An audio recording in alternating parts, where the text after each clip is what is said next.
Okay, YouTubers, it is one half of the British Fist, NJ, what's up? And I'm going to do my first Raw review, so let's get going. We start off with Alberto Del Rio, who starts talking about how last Raw should have been his show because of his draft in being moved from SmackDown to Raw instead of the Rock celebration. And then he goes off saying how he deserves this match to face John Cena. This brings out Rey Mysterio, who makes the joke up about Ricardo being Albert being Ricardo's ring announcer, and yeah, that was quite funny. Yeah, um, and yeah, and then he says, "I want a match against you," and I'm like, Ray, no. We've seen it before. We've seen Ray vs Alberto. That's finished. But luckily, before they agree or disagree, whatever they were going to do, out comes The Miz. And I'm like, oh boy, things should get a bit better than how it started. Alberto says to The Miz that he should go at the back of the line because he lost his title rematch.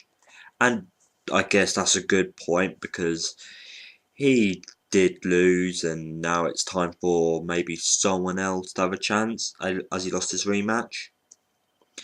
And he goes on saying, well, Miz goes on to say why he lost. And I'm like, yeah, I guess you make some fair points too because, yeah, you cheated to win and maybe the ref should have just left it at that because the ref didn't see anything apart from a title laying in the ring. But let's not go into that because that was last week. And then out comes R-Truth, what's up? And he comes out and he starts making jokes about hospital food, saying that it's dry as the desert, it has bad smell, bad taste, you do not get it when you really want it, and that John Morrison will be eating it because of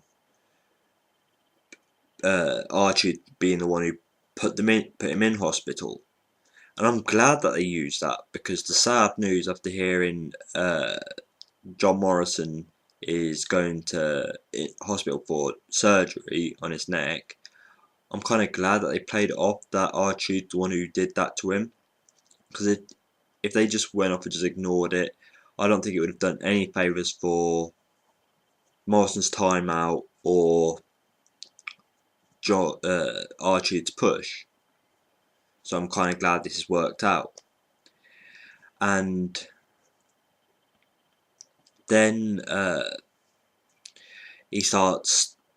Archie starts insulting people in the ring because he's I guess he's trying to show his heel side and that he should be the one going for the title, not them. He says Mrs. Kermit, Pretty Boy Kermit, sorry. Rey Mysterio is a wannabe superhero, and Alberto is liver lips. I don't get that myself, but that was quite funny watching that.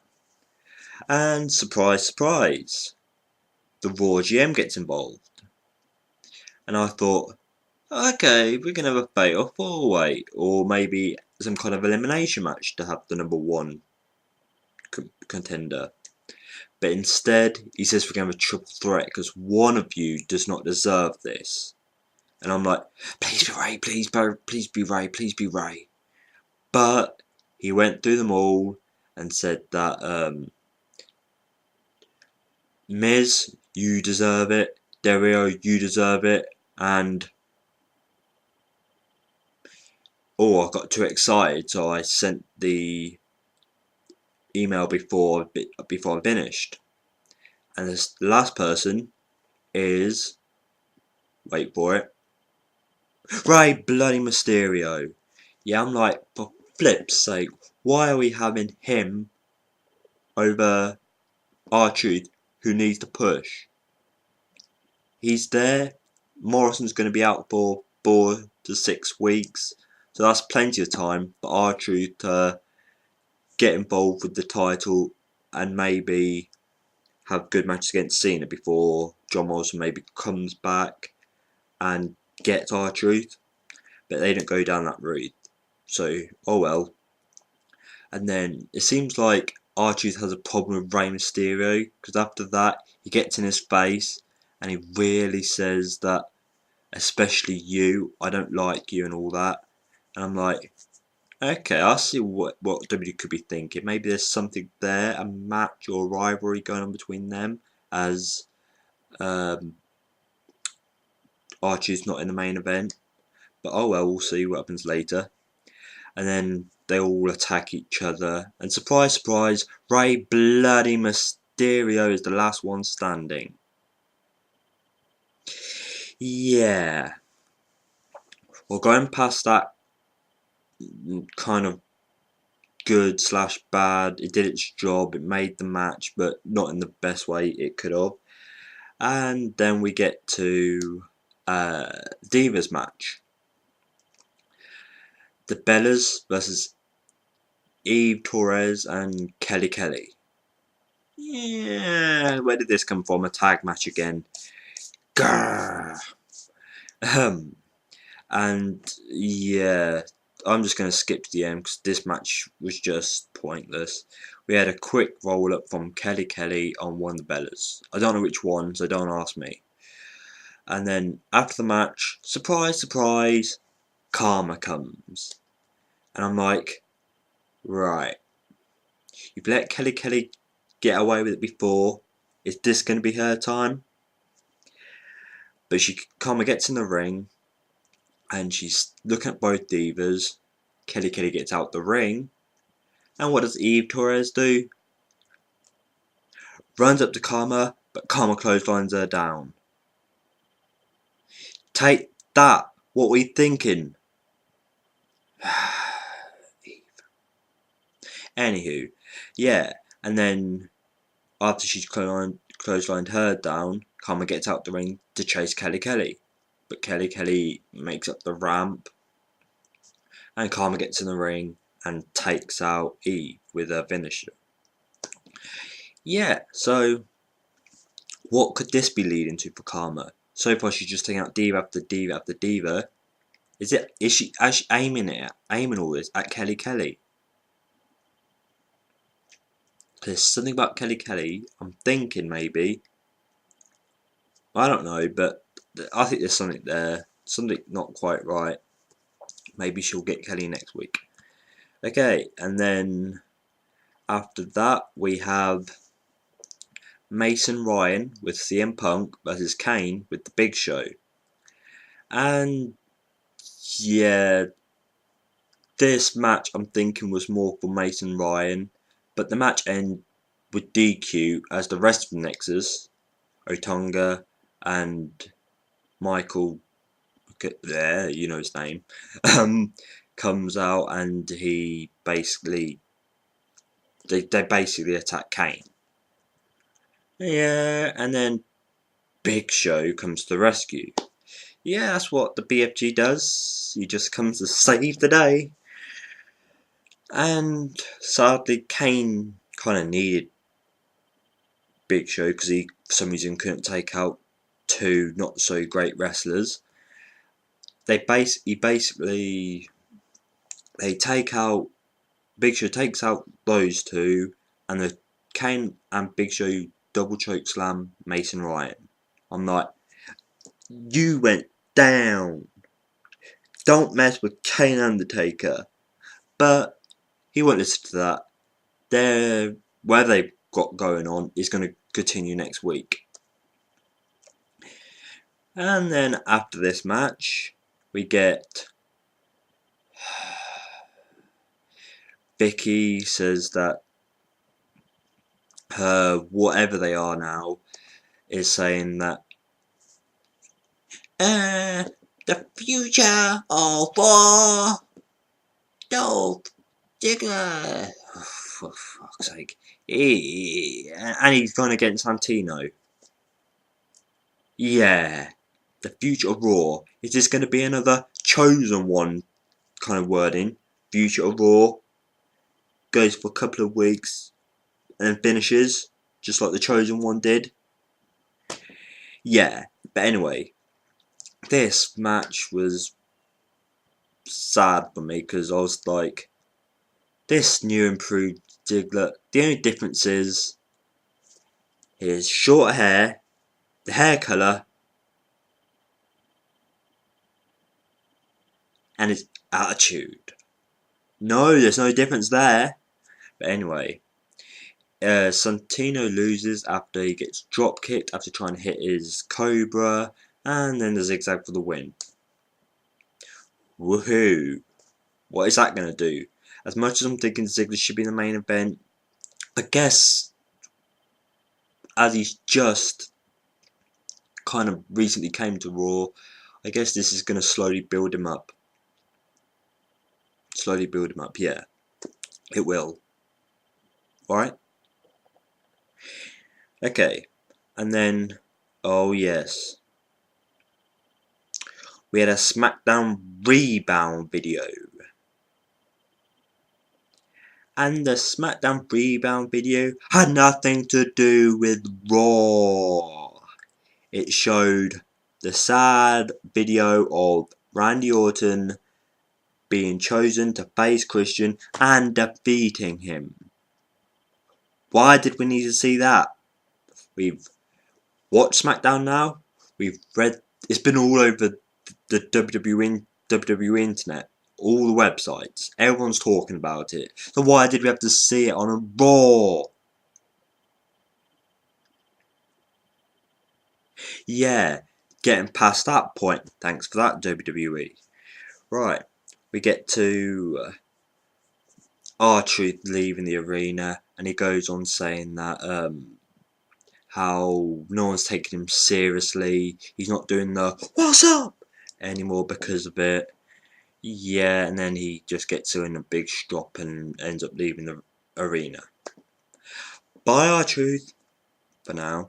And then it goes on to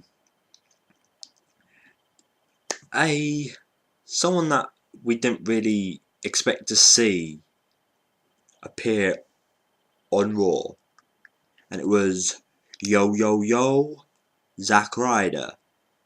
But sadly, he was backstage with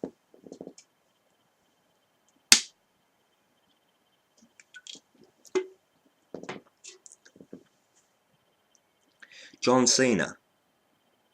Yeah, that's right. Zack Ryder and John Cena. Anyway.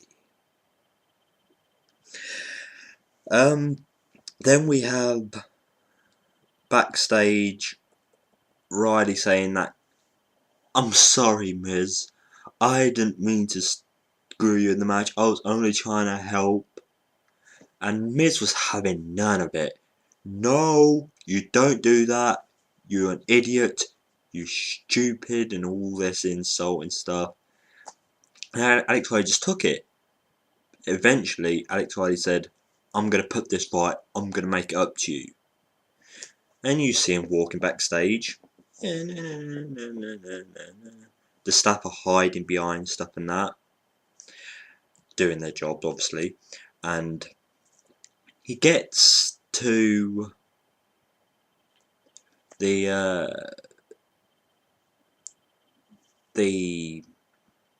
gets to the ring, and he goes off saying, "That's it, John Cena, come out, John Cena." And he says, "Yeah, you're not going to come out because I'm just Mrs. Apprentice." But luckily, his not so great words brings out John Cena. And John Cena's got that awful smile on his face. And he goes to the ring. And the match begins. And basically, Miz eventually comes out, but he just walks down the ramp as Alex Riley gets not one attitude adjustment, but two before he gets the STFU. And he taps out. Did Miz get in the ring? No. He just left Alex Riley to get his beat, and then that was it. But I guess Miz is keeping his health up, ready for the main event. Yeah. Yeah. Okay. And then we get to a Cole saying that, oh, right, I beat the king, I don't need to prove anything, so I'm retiring as an in-ring competitor. Cole, you have not had many matches, and when you're not wrestling, you're just having these little attacks thanks to swagger. So you're retiring a bit too soon, so it's pretty pointless. Jackass. But anyway, Lawler comes in and says, before you bore people into a coma, sadly that could have been true, he says that I want one more match with you, and if you beat me, I'll induct you into the Hall of Fame. Yeah, because Michael Cole was blabbering on saying that he deserves to be in the Hall of Fame. The Hall of Fame? Seriously? Yeah, you don't deserve to be in the Hall of Fame. You deserve to be in your little coal mine, maybe locked in, and just doing your commentary. That's it. But he starts going on saying that you can't let things go, Lawler. You can't let things go. And he starts talking about all this history of things that couldn't have been let go. Elvis Presley, presidents, and all this stuff. And then that jackass brings up Lawler's dead mother after talking about what Cole did at Mother's Day. And I'm like, not this again. Seriously, WWE, do we have to go through this again? It was bad the first few times, but we looked past that. But did you have to bring it back?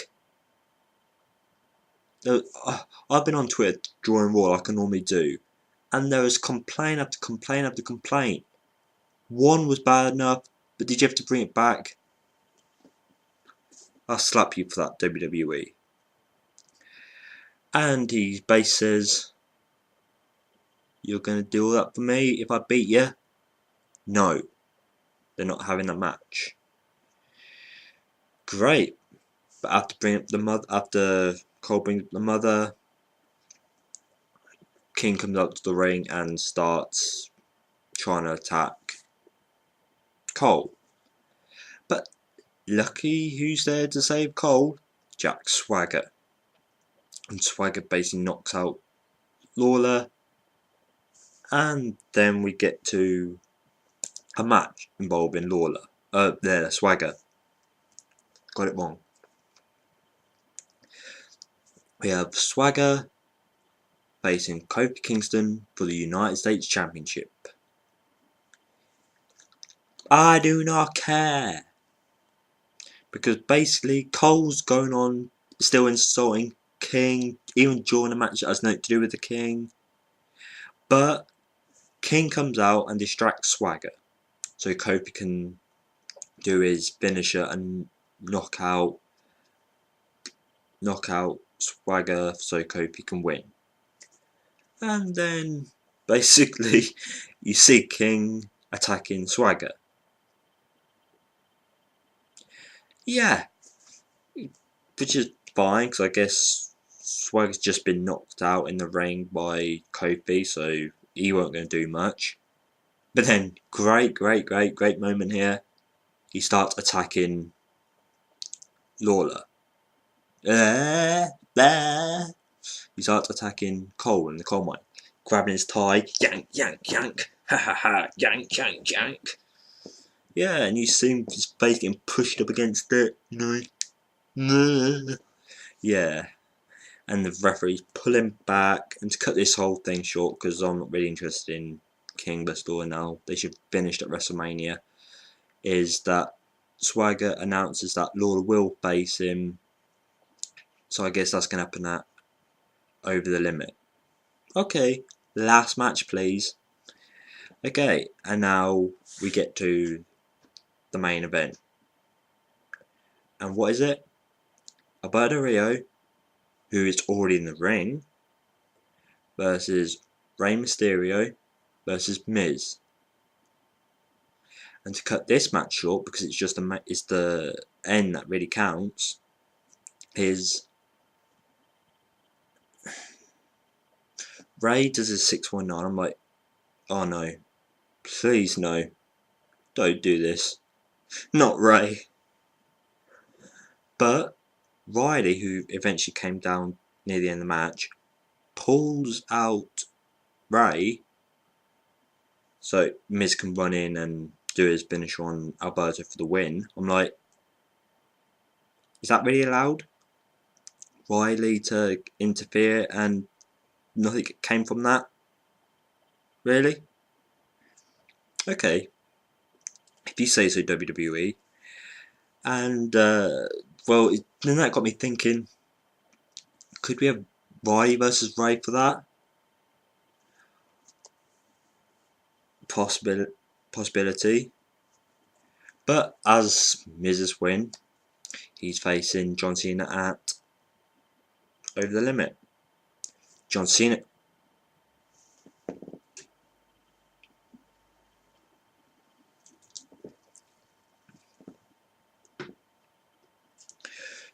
comes out and he basically says, yes, we're gonna have a match. No submissions, no pinfall, no disqualification. So Alex Wright's gonna get involved, and you all you got to do is make me say 2 words. I quit. It's been rumoured on the internet, so it kind of spoiled that for us, didn't it? But anyway, after that, they go backstage, and it's before Rey can get out the ring.